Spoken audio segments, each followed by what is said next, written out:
আসসালামু আলাইকুম, কেমন আছেন সবাই? আলহামদুলিল্লাহ আমরা ভালো আছি। আমার বড় বোন আপনারা সবাই চেনেন, মাহমুদাস ফ্যামিলি। আমার বড় বোনকে আমি বপ্পা বলি। ডিসেম্বরের শুরুতে বপ্পা আমাদের সবাইকে দাওয়াত দিয়েছে পিঠা খাওয়ার। ইনশাল্লাহ আমার মেজো বোন ঢাকা থেকে 22-23 তারিখের ওদিকে পাবনায় আসবে, তারপরের দিনে আমরা বপ্পার বাসায় চলে যাব। গত বুধবারে বপ্পা ফোন দিয়ে আমাদের দুই বোনকে জিজ্ঞেস করলো যে তোমাদের কি খেতে মন চাইছে, কি খেতে চাও, আমাকে সবকিছু বলো, আমি তোমাদের সবকিছু রান্না করে খাওয়াবো। আমি আর জান বপ্পার কাছে আবদার করলাম আমাদের খুব হাঁসের মাংস খেতে ইচ্ছা করছে, তার সঙ্গে চিতই পিঠা। মুখ দিয়ে শুধু বলেছি আলহামদুলিল্লাহ আজ সকালে শুক্রবার সকালে দেখি বপ্পা এই ভিডিওটি পাঠিয়েছে একটি হাঁসের। আমার বড় বোনের বড় ছেলে ঋতু মামা, আমাদের সবার বড় ভাগিনা, ও গতকাল রাতে এসেছে ঢাকা থেকে পাবনায় বপ্পার বাসায়। কাল রাতে বপ্পা ঋতু মামাকে বলেছে তোমার খালামণিরা হাঁসের মাংস খেতে চেয়েছে। এই কথা শোনার পরে ও সকালে ঘুম থেকে উঠে চলে গেছে হাঁস আনতে। মাশাআল্লাহ, আলহামদুলিল্লাহ আমাদের প্রতি তোমার ভালোবাসা দেখে তো যত দিন যাচ্ছে ততই মুগ্ধ হয়ে যাচ্ছে ঋতু মামা। তোমার জন্য মামা মন থেকে দোয়া করছে, আল্লাহ তোমাকে নেক হায়াত দান করুক, বে হিসাবে রেজেক দান করুক এবং তোমার পরিবারের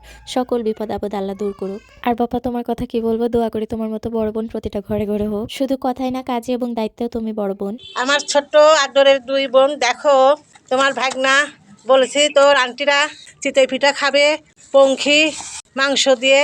তো দেখো কত বড় হাঁস নিয়ে এসেছে, চাইনা হাঁস নিয়ে এসেছে, 5 কেজি ওজনের হাঁস নিয়ে এসেছে।